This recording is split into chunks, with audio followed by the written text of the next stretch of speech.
Assalamu alaikum wa rahmatullahi wa barakatuh. Let's actually be honest and fair about what Donald Trump has done and achieved. If we look at the administration, let's start with the economy itself. He did rely on lots of stock market gains, boosted take-home pay, and record low unemployment as a major highlight of his presidency. We can't ignore that. That's what he did, at least that's the claim.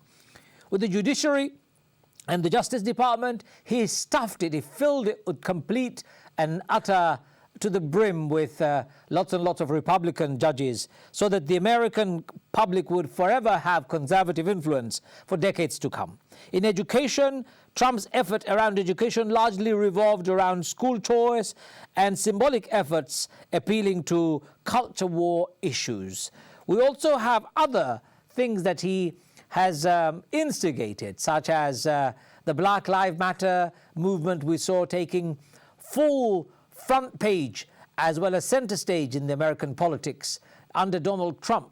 Some people say that Barack Obama's election, getting a black man to become the president of the United States of America, riled up the racist and the white supremacists so much that as a consequence, Donald Trump was elected because it was a blowback from a black man's presidency.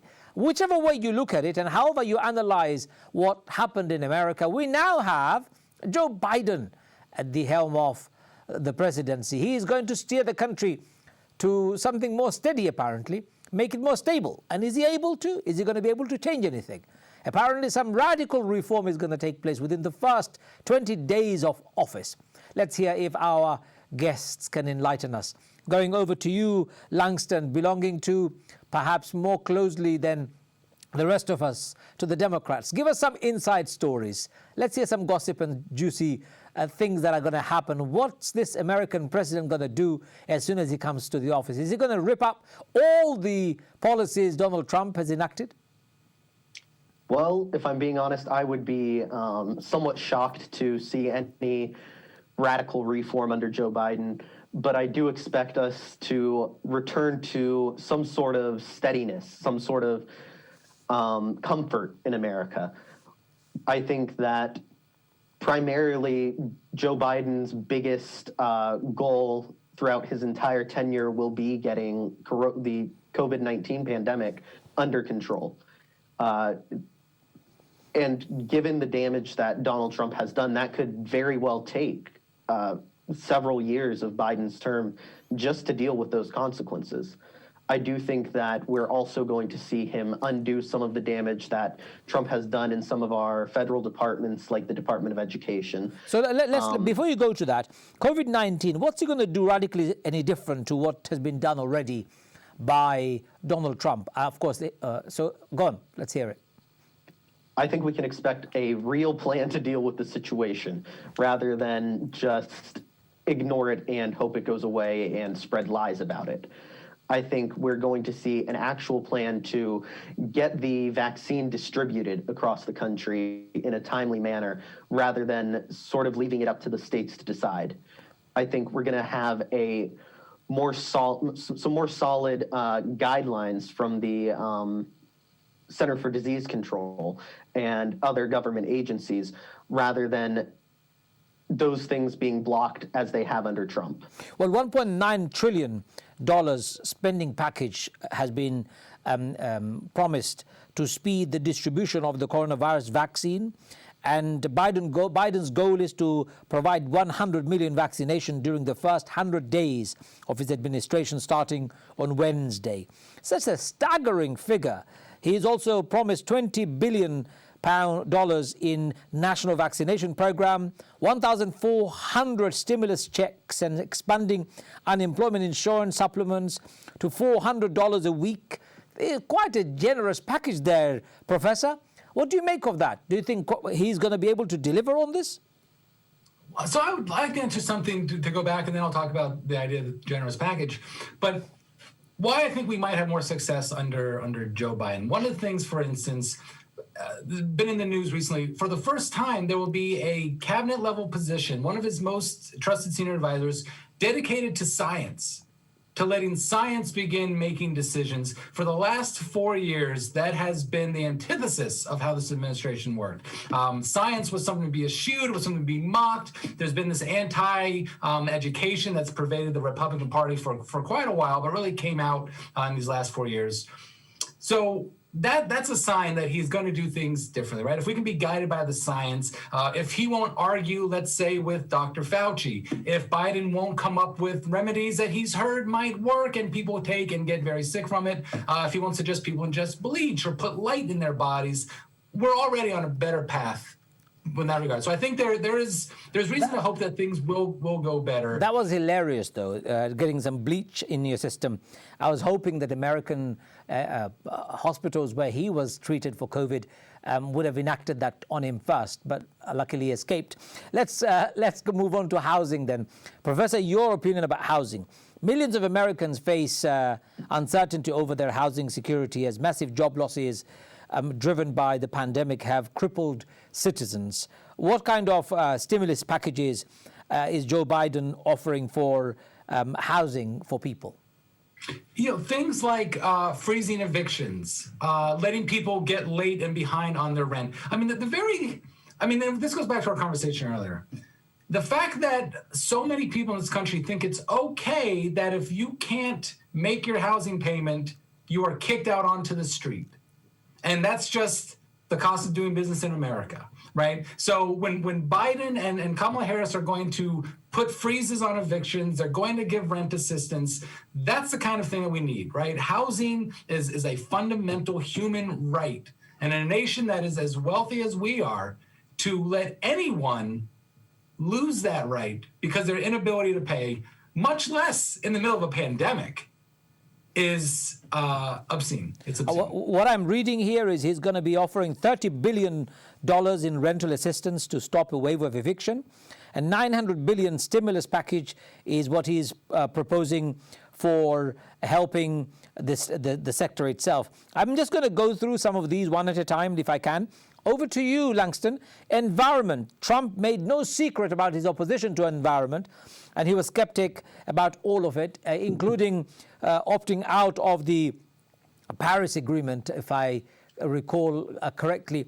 Is Biden planning to do anything more radical within the first 100 days? Biden has made promises about the environment, but I am skeptical as to if he'll keep them or not. What a lot of people don't realize is that environmental issues in America are also racial issues. We've seen it with the government or private corporations trying to build pipelines through Native American lands, through historically black neighborhoods.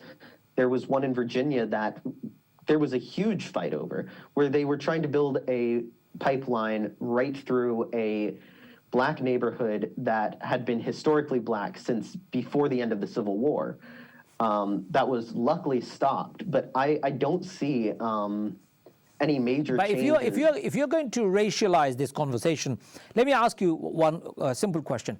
If a government wants to build a pipeline, whether it builds it through a black neighborhood or white neighborhood or Hispanic neighborhood, everyone is going to complain. Nobody would want a pipe to go through their land. So what's the issue here?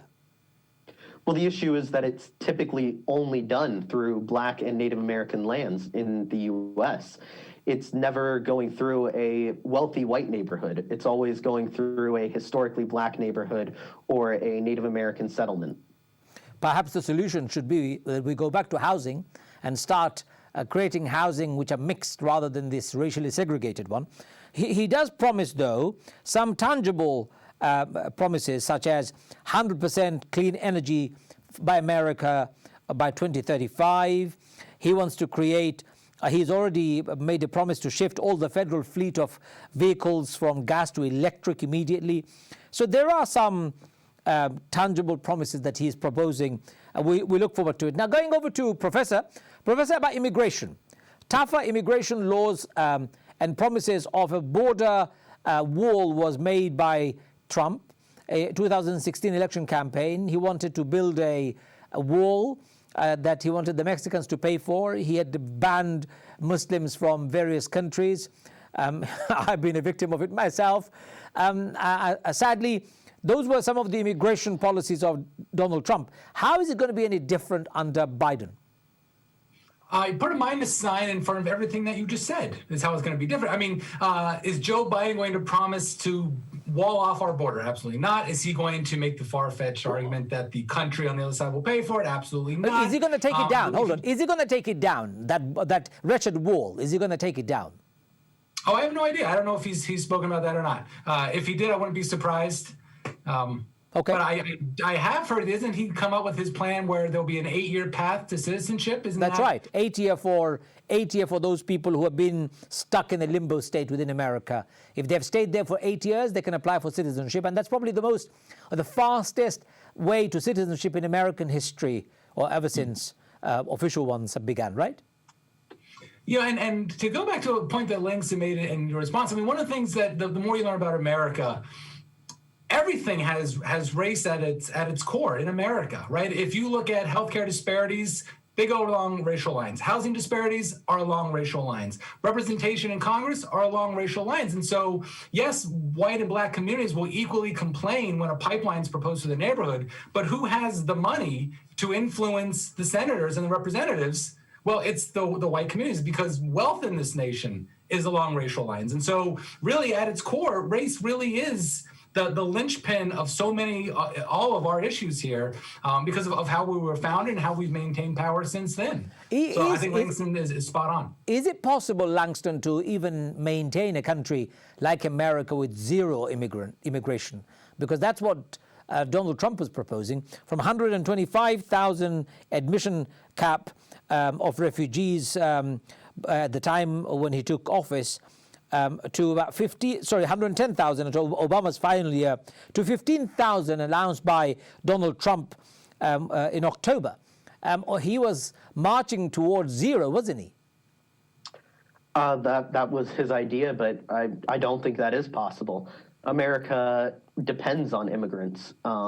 It is a country of immigrants. Let's start by acknowledging that first. It's a country of people who came and destroyed the natives, stole their land and their property, caused genocide and displacement of people, and wiped out nations to create a country, and a country of illegal immigrants. Let's actually say what it is. Absolutely.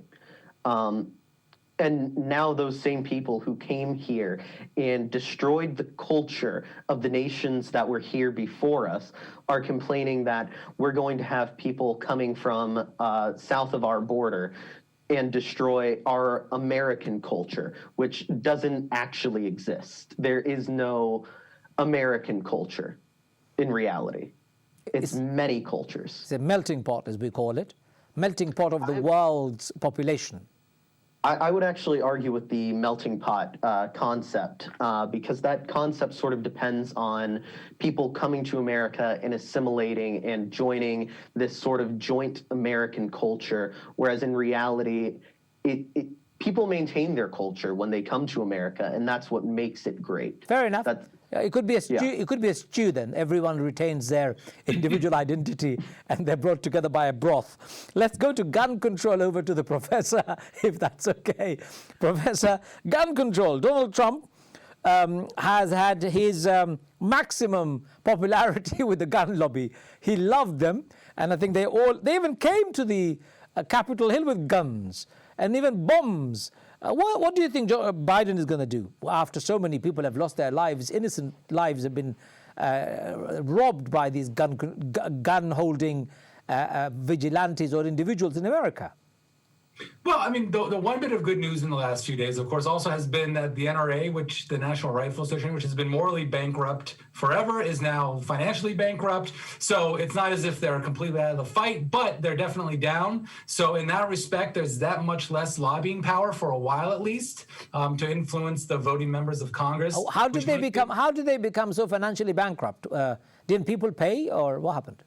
Well, they were supported by members' dues. And as you lose your members, yet your administration, the people you hire as different levels of your administrata balloon, well, then the center cannot hold. And the center did not hold. And they've declared bankruptcy. They're trying to do some restructuring, I believe. I think they're switching states even. They're moving their headquarters. To where?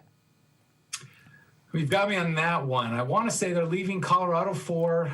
I was about to be cheeky and say, are they going to Mexico? But that would be a bit too cheeky. Mexico's paying to have them arrive, I believe. They'll actually be moving their headquarters from Virginia to Texas. Oh, Virginia, Texas. There you go. Oh, I see. To cowboy land, they say. Okay, good. You guys are not good to them. That's why Virginia, you have failed miserably. The gun lobby is moving. Well, you know what, ladies and gentlemen, I don't understand why Americans need a gun. You only need a gun because I believe you've got something to hide. That's my view. You don't need a gun to protect yourself. Who needs a gun? Just a massacre of people. Innocent people are being killed left, right, and center. Whimsically, people draw guns and kill. It's just an awful culture. That's one culture I hate about America, is the gun culture. As one culture I would never, ever tell anyone to celebrate. It's the killing culture. And I'm so sorry, gentlemen. I'm so scathing about your gun culture in America.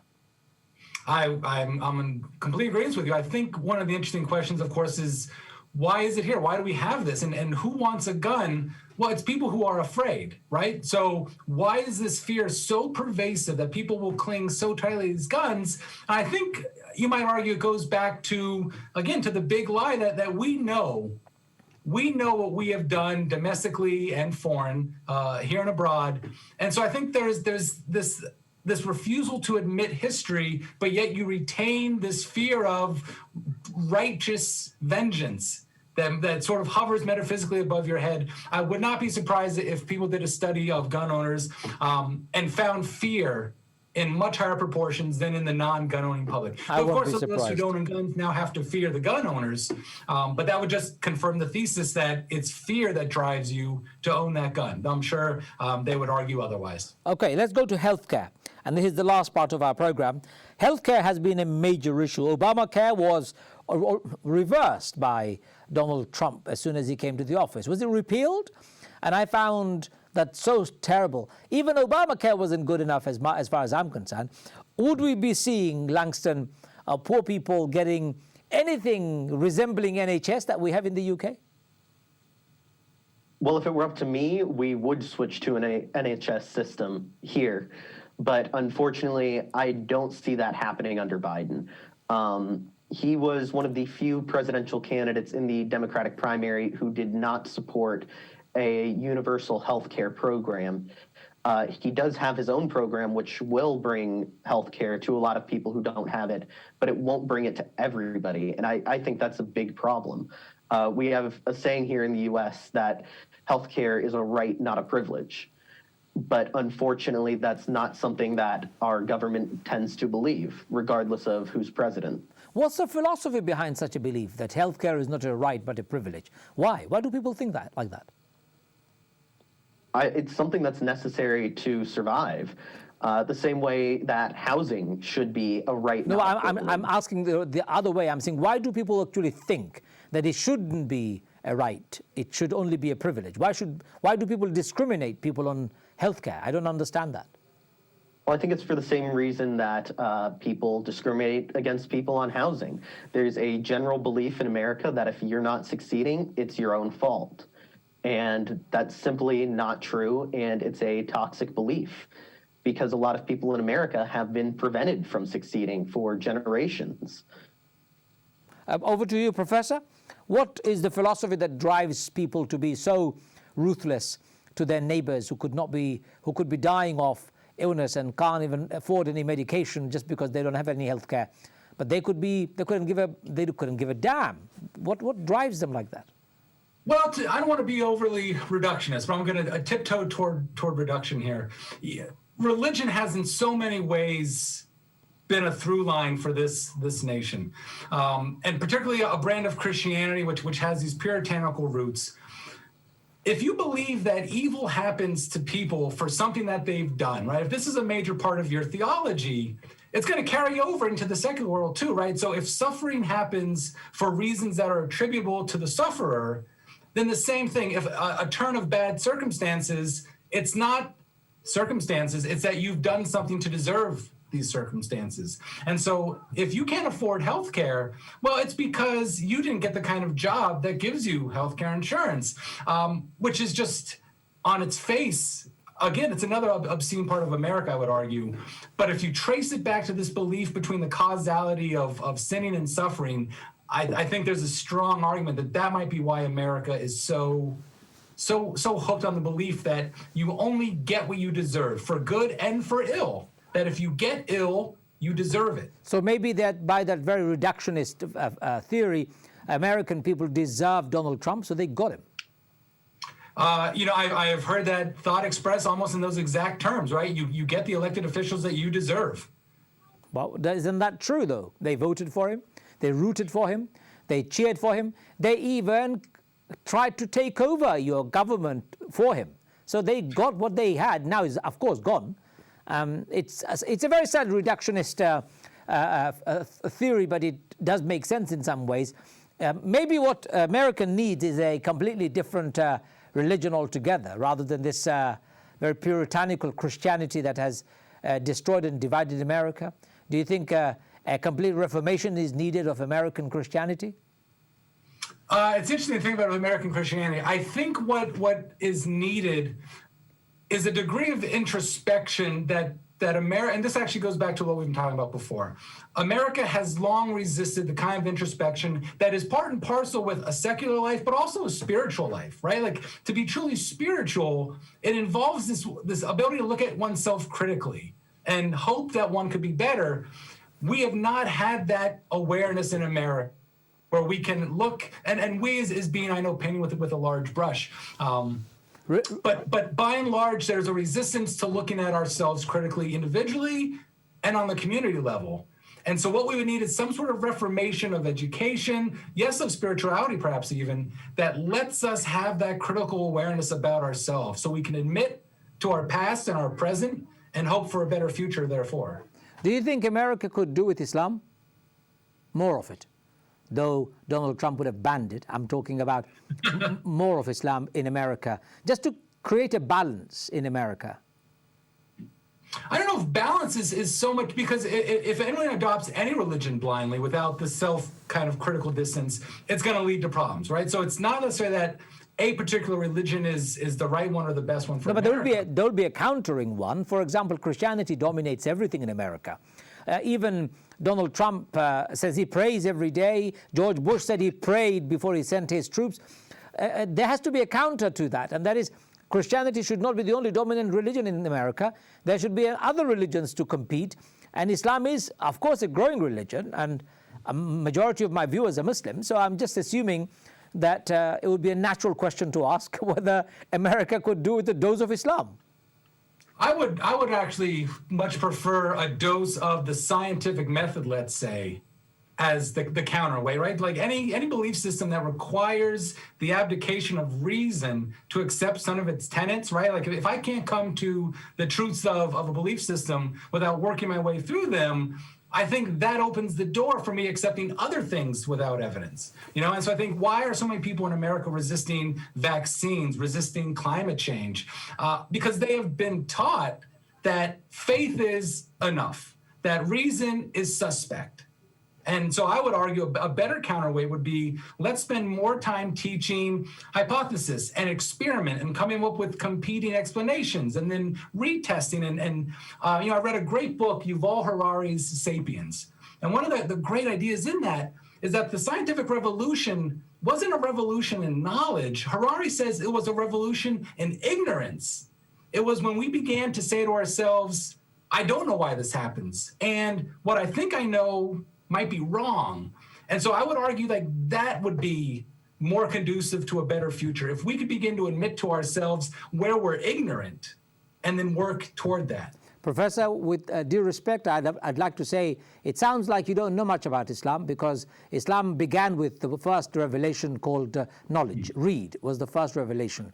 And the whole religion is based on rationale rather than blind faith. It's not like Christianity, because ultimately, Jesus did not teach the Christianity that you have in America at all. Jesus would not even recognize it. He never taught Christianity full stop. So it's something that I was saying as a means of an argument, but it was a good one to have, and I'm certainly excited to get you back to discuss religion and science and secularity and all the rest at a different program. But over to Langston before we finish our program. Langston, do you think, the same question to you, America needs a competing religion in order to create a competing force in the market space of free market for religions? One of them could be Islam. Do you think that could be the case for America? I think it really depends. I do think there is a lot of value in faith. Personally, I am a Christian, and I have friends of every other faith I can think of. And I think that there needs to be some sort of reckoning in America that we are not a Christian nation. We are a nation founded on the ideals of freedom of religion, and we need to acknowledge that and accept that we cannot let Christianity drive our policies in the country. We can't let it drive every piece of legislation. And we need to accept that there are people of other faiths in this country. And instead of tearing them down and telling them this is a Christian nation, we need to work to uplift them and really understand their systems of belief as well as our own, because there's clearly a huge misunderstanding of what Christianity is in America. Okay, well, thank you very much. I'm gonna say to both of you gentlemen, it's been one of the most exciting, exhilarating discussion we've had for a long time. So thank you, Langston and Adam, Professor, of course, and I'm looking forward to having you again at some stage in the future. I want to wish you all the best with the inauguration of your new president. I want to wish the country all the best for a better and hopefully more inclusive future, and not of the ones that we have seen led by people like Donald Trump. And I certainly wish the world a better future, because the world needs to become better, more equal, more inclusive, more transparency, more sharing and caring, a world where we can all feel safe and all feel at home. That's the type of world I'd like to see. Well, wherever you live, stay safe and stay at home with the COVID-19 overtaking everybody. Until next time, from me and my team here, and on behalf of my guests, I'd like to say thank you for watching. Assalamu alaikum wa rahmatullahi wa barakatuh.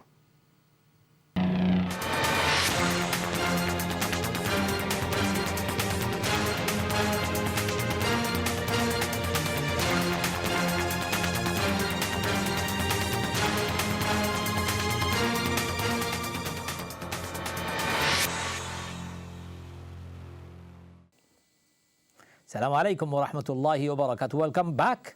I'm here talking to you. Let's Talk is going on. We're talking about America and what is about to happen in America with Joe Biden.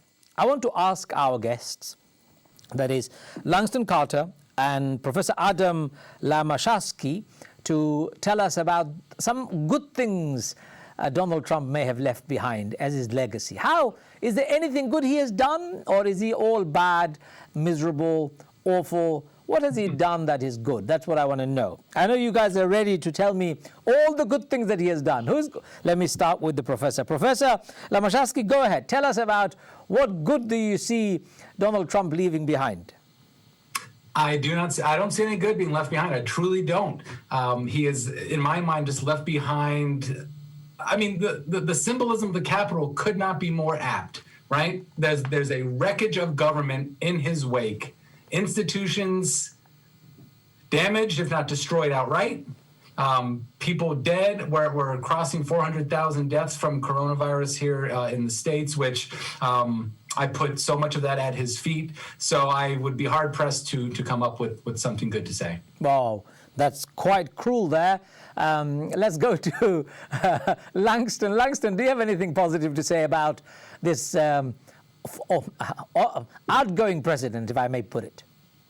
Well, I have to disagree with my professor. I think there's one great thing that Donald Trump has done, and that is bringing into light how awful of a country America actually is.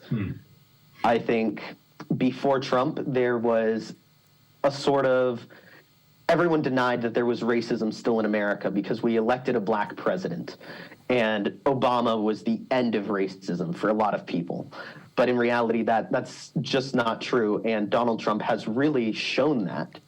And he's done so much damage to our country that America is no longer in a position to bully other countries. We're no longer in a position to unleash our wrath on the world because we don't have that standing anymore, especially at what happened at the Capitol a few weeks ago.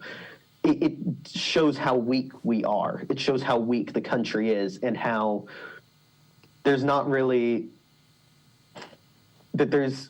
we don't have the structure that we claim to have had, because it's always been this big myth of nothing like this could happen in America because we have systems to prevent it.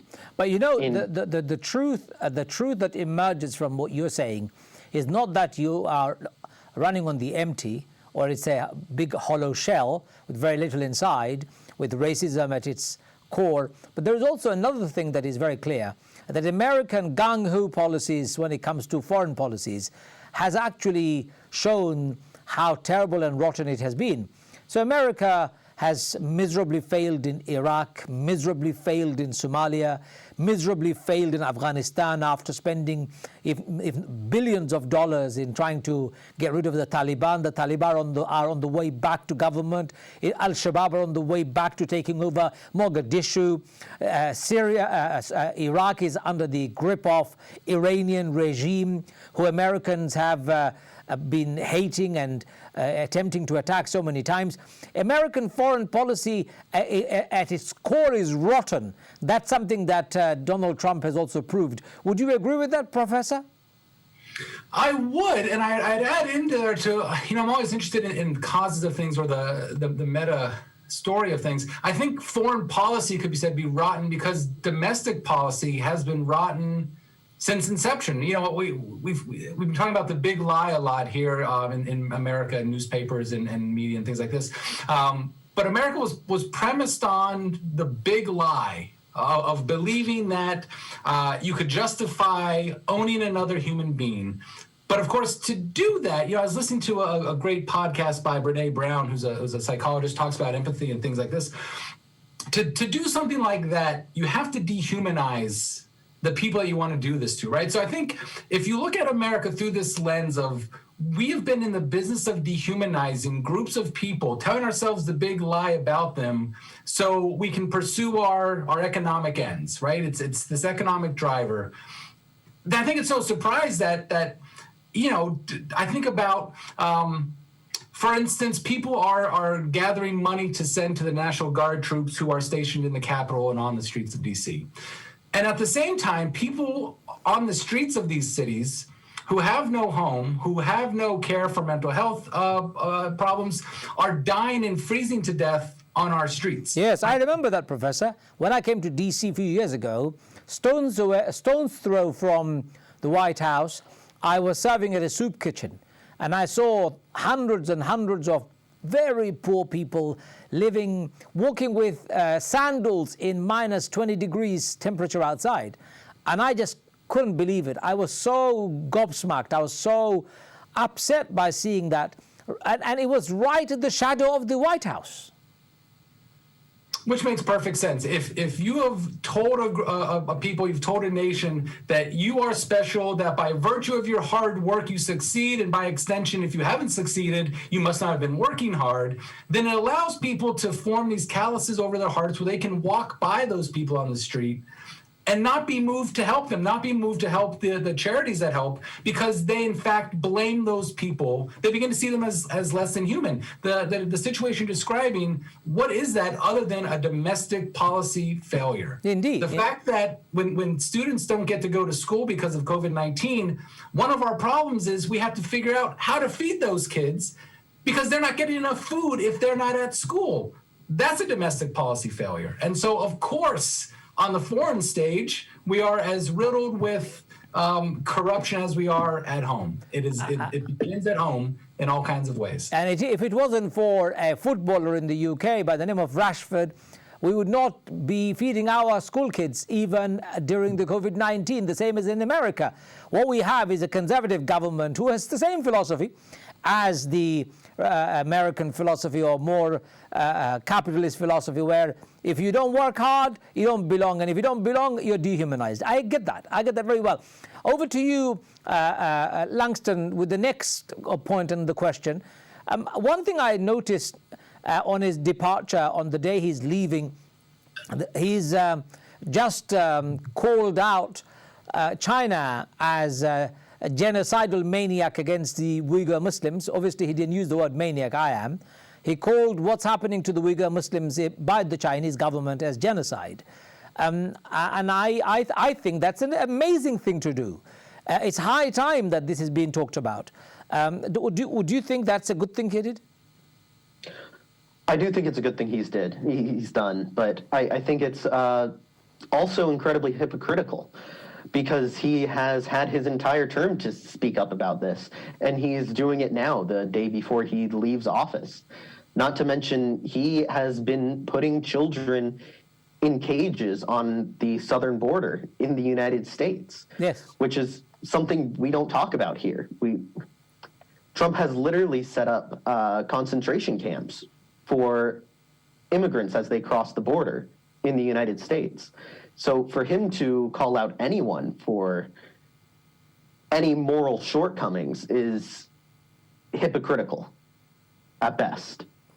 Okay, let's take a call. I've got a caller waiting to speak to us. Hello, salaam alaikum, caller. Hi, walaikum salam. How are you doing?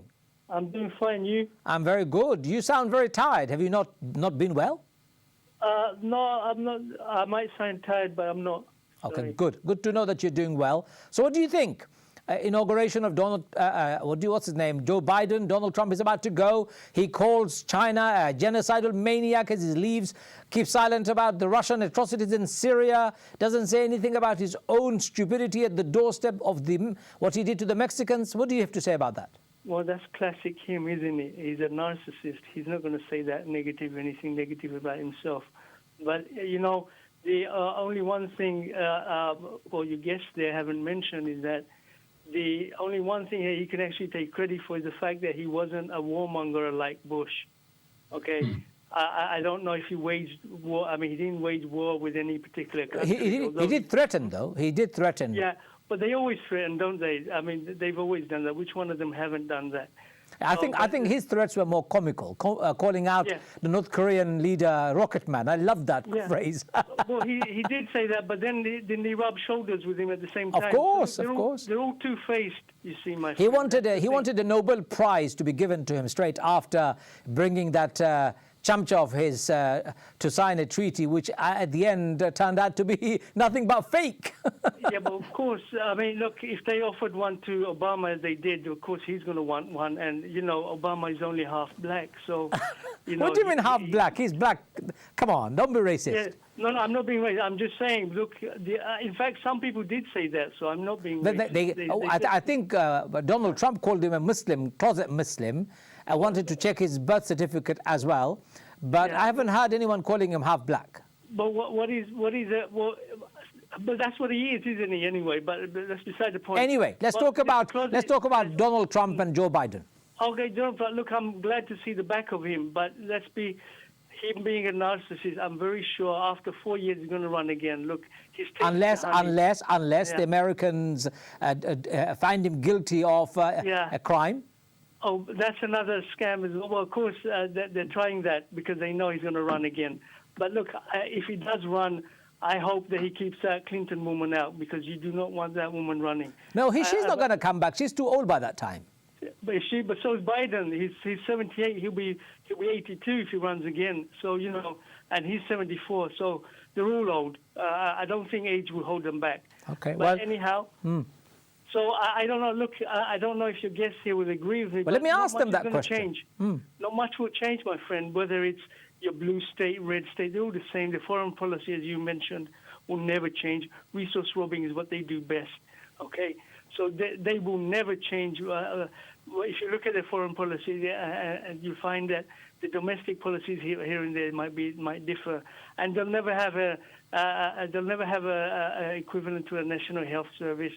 So Well, you can die on the street because you have not worked hard. Therefore, you don't deserve health care. That's the motto, isn't it? Okay, thank you, my caller. Very good points that you've raised. Let's put them to our guests. As you know, our caller here has said that America will never change. You guys are always like this. You'll always remain, whether you're blue or red. It makes no difference. Your foreign policies will never change. It's all about American self-interest, looting the world, but misery at home. And he said, if anything, Donald Trump's legacy will be remembered for not warmongering, unlike George W. Bush. Let's go to Professor. Professor, do you agree with that? Well, there's a couple interesting things to unpack there. If George W. Bush becomes your bar of measurement for your successor as a president, you're in very dire straits indeed. But to the point that he's not warmongering, a couple different things to point out. 5 people died after an attempted insurrection of the government.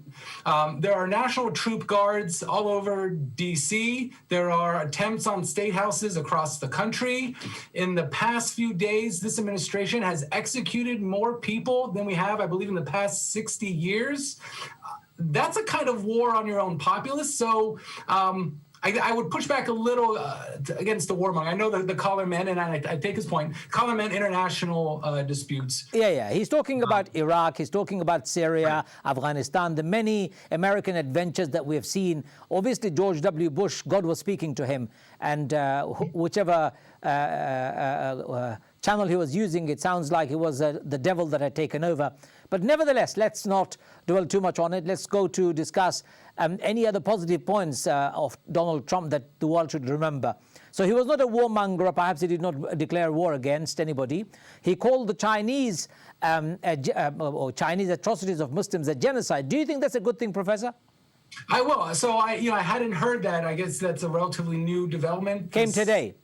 Yeah, so I haven't heard that today. Look, I take Langston's point about the hypocrisy of it, and at the same time, calling out injustice is calling out injustice. Whether or not someone has the moral ground to call it out, if they're correct about it, let's hear it, right? I think transparency is the best thing for any institution. Isn't it funny that he calls about the Uyghur Muslims' persecution as genocide by the Chinese, but he supports Israel to continue building settlements, to annexation of Palestinian land and property, enforcement on Jerusalem being the only capital of the capital of Israel only. He supports all of that injustice and has no problem with that. Right. I mean, one would be surprised if one thought he had a moral code that was at all coherent or even in existence. The only playbook that he has, if he has one, right, is what will get me headlines. What can I say as in a last desperate grab for power, perhaps? So it'd be easy to point to, I mean, Trump specifically, Republicans generally, it's quite easy to point to incoherency in their belief systems if you think that they have a coherent system behind it all. But if your system is hold, maintain, latch on to power, things are less surprising. Langston, without being flippant or trying to be funny, I'm not a comedian, but sometimes I try. Is this true? Ivanka and her husband had the guards prevented from using their house toilet, and the American government had to pay $3,000 a month to just hire a basement with full of toilets for the security staff that were looking after them. Is that true? Unfortunately, yes, that is true. What is it about Ivanka's toilet that was so special that the troops were not allowed? I think it's just one more display of how the Trump family has abused their power in the executive branch.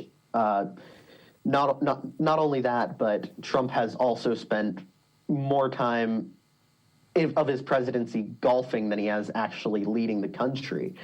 And if you look at the money that was spent on that,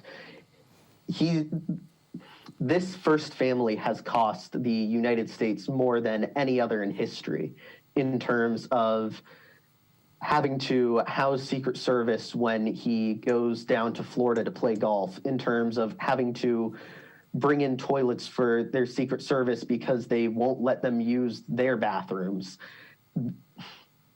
This family has just had an absurd amount of money spent on ridiculous expenditures.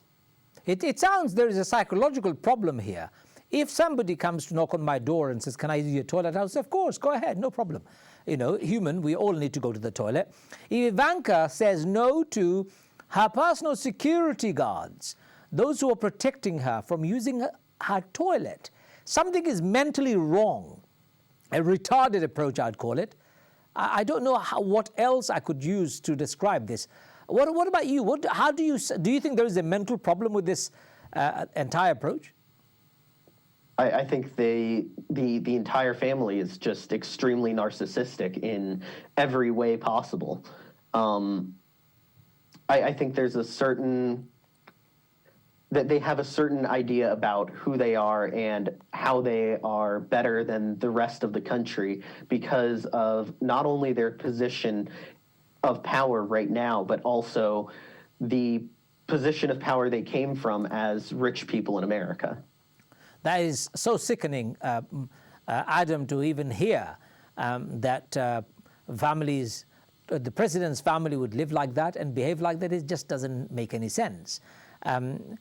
I don't know whether you have analyzed it any further psychologically, but we hear Langston calling them narcissistic. Yeah, I mean, that's probably the most generous and polite term one might use for a member of that family. I'll confess the story of the toilets, it seems so perfect and apt that I'm almost hesitant until I look into it more to know if it's true or not. If it were true, right, it would beggar the imagination that you would refuse that kind of service to someone, as you point out, to anyone, much less someone who's been appointed to guard your life. That's why I'm more circumspect in saying much until I would have like real confirmation about it.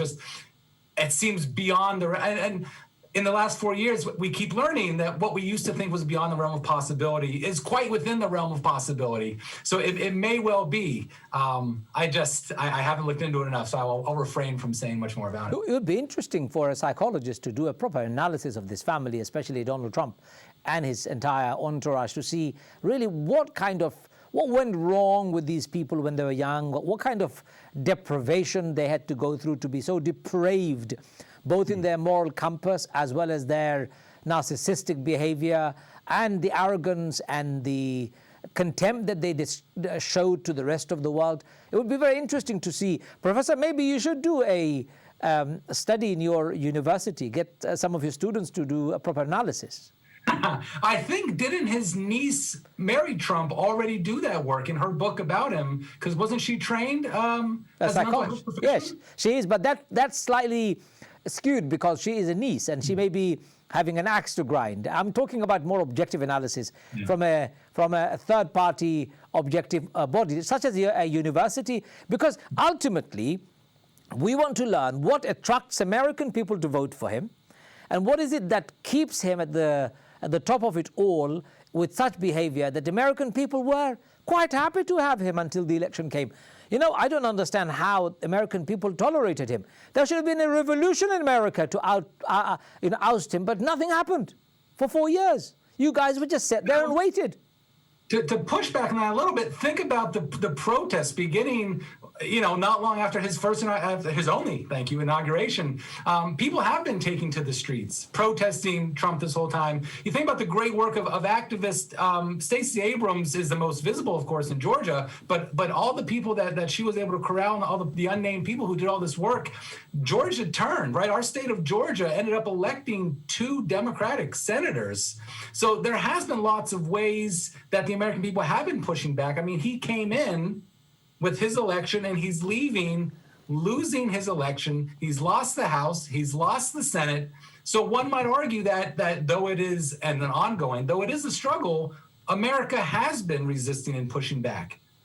Okay, well, Langston, do you think America has been strong enough to fight its own internal nemesis? I think that's a really interesting question, and I would agree that there was significant pushback, more than we've seen with any president in the past. But I think it's also important to ask, how much should we expect from America? If you look at America's history, how different is Donald Trump than other presidents? The first 16 presidents, or with a few exceptions, the first 16 presidents overwhelmingly supported slavery and owned slaves. And even after that, Andrew Johnson also supported slavery, who was president after Lincoln. Following him, there were other similar presidents like Woodrow Wilson, who actively showed a KKK propaganda film in the White House. So we can't really pretend Trump is some sort of anomaly. He is the norm for American presidents. Which really, it's just we haven't had one like him in a while. Which really is a sad indictment of America as a country, the land of the free. Ladies and gentlemen, don't go too far away. When we come back after the break, we're looking at some solutions for Joe Biden. Assalamu alaikum wa rahmatullahi wa barakatuh.